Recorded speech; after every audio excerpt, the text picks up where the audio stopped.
I'm 78 years old, and there's a quiet truth that has been sitting with me for a long time now. It shows up most clearly in the evenings when the house is still and there's no one left to call. I loved my work more than my family, and I didn't understand what that meant until there was nothing left to rearrange. I'm not saying that look for sympathy. I'm not telling this to feel better about myself. I'm saying it because at this age there's no reason to lie anymore. The people I could have impressed are gone. The titles don't matter. What's left is memory, and memory doesn't flatter you. Most days now are quiet. I wake up early out of habit even though there's nowhere I need to be. I make coffee for one. I sit by the window and watch the street come alive with other people's schedules. Children heading to school, parents rushing, half distracted. I recognize that look. I wore it for decades. When you're young, time feels wide, endless, forgiving. You think you can borrow from it and pay it back later. I did that my whole life. I borrowed dinners, I borrowed weekends, I borrowed conversations I said I'd have later, and time never asked me to repay it. It just kept quiet and kept moving. I didn't grow up dreaming of neglecting my family. I wasn't cold or cruel. I was proud of being reliable. I was the one who stayed late, the one who said yes when others said no. I told myself I was doing it for them, for stability, for the future. That's a comforting story to tell yourself. In my 20s, I worked my first real job. It wasn't glamorous, but it mattered to me. I liked being needed. I liked being good at something. When my boss noticed me, when he trusted me with more responsibility, it filled something in me I didn't know was empty. At home, life was quieter, ordinary. Work felt sharper, clearer. I got married young. We were happy in that early, uncomplicated way. We talked about everything then, small things mostly, what we'd cook, where we might travel someday. We laughed easily. I still remember how she looked at me back then, like she believed I would always show up. When our first child was born, I took a week off. That felt generous at the time. I told myself I'd make it up later. Bobbies don't remember, I thought. They won't know the difference. I didn't realize I was practicing absence. As the years went on, work became the place where I felt most competent. At home, there were emotions I didn't know how to manage, tiredness, needs I couldn't fix quickly, conversations that didn't have clear solutions. At work, effort led to results. Stay late, get ahead. At home, staying late didn't solve anything. I missed things quietly. A school play here, a birthday dinner there, not always completely. Sometimes I arrived late, sometimes I left early. Sometimes I was there physically but not really present, my mind still at the office. I told myself partial presence was better than none. I didn't ask how it felt on the other side of that.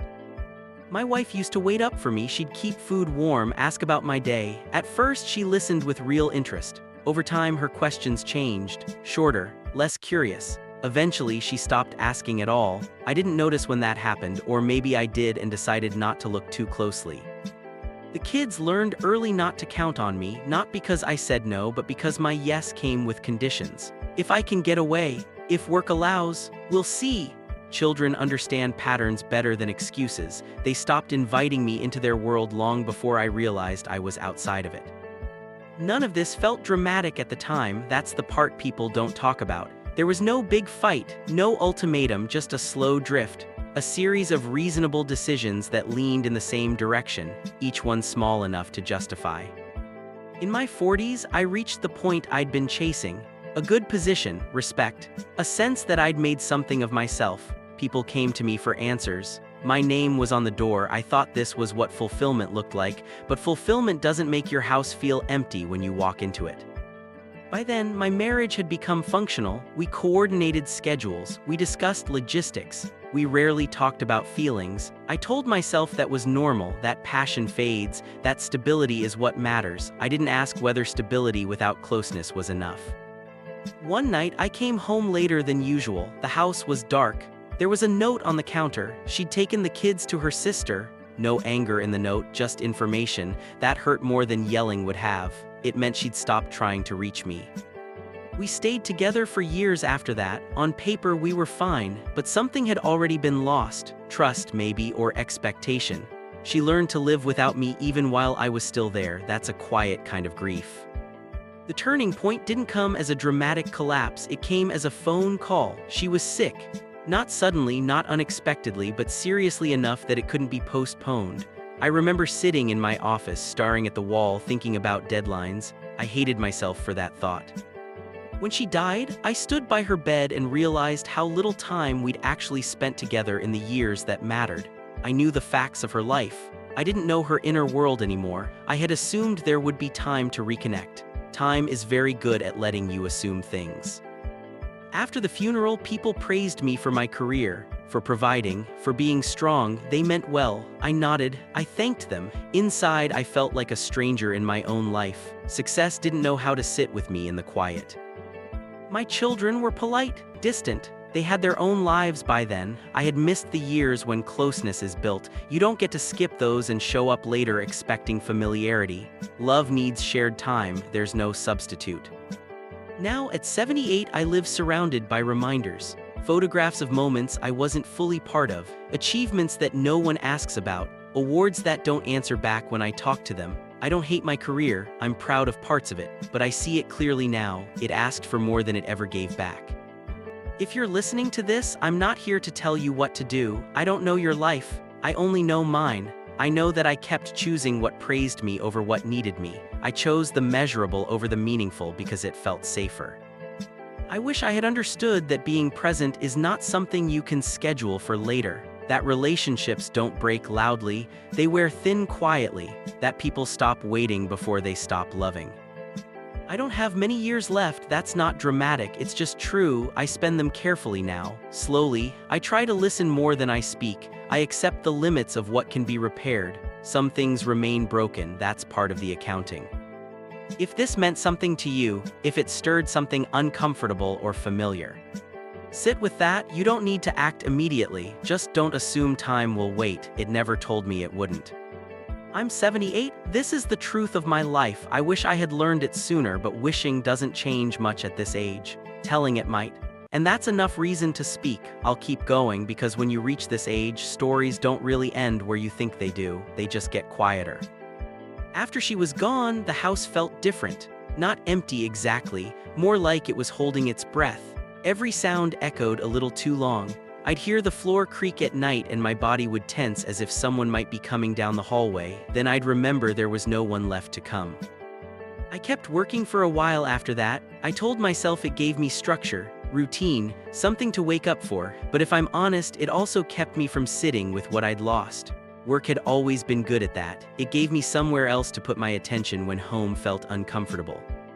People assumed I'd retire sooner given what had happened. They said things like, "You should take time for yourself now." I nodded. I smiled. I went back to my desk. Sitting alone in the evenings was harder than staying late under fluorescent lights. At the office, nothing had changed. Emails still came in. Meetings still filled the calendar. Younger people still looked at me with the same respect I'd chased for years, and for a while that felt comforting, familiar, predictable.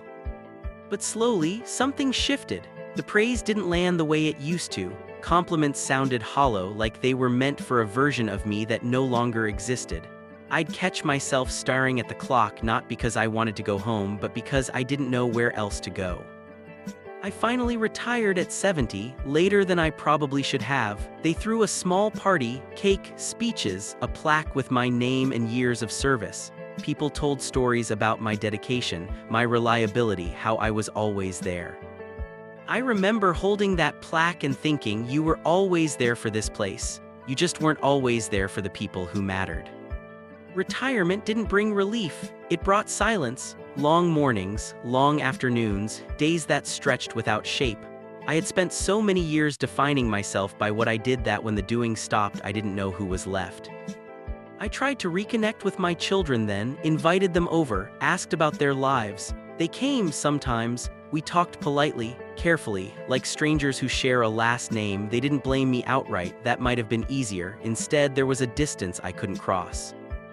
They had inside jokes I wasn't part of, memories that didn't include me. When they talked about their childhood, I noticed how often I wasn't in the room. I had been present in the margins, a figure who came and went.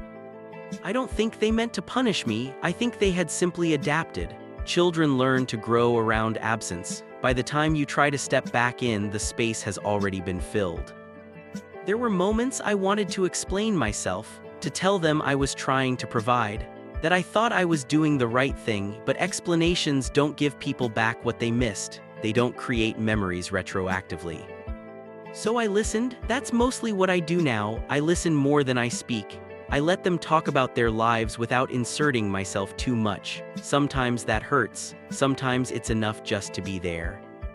I see younger versions of myself everywhere. In men rushing through grocery stores while checking their phones.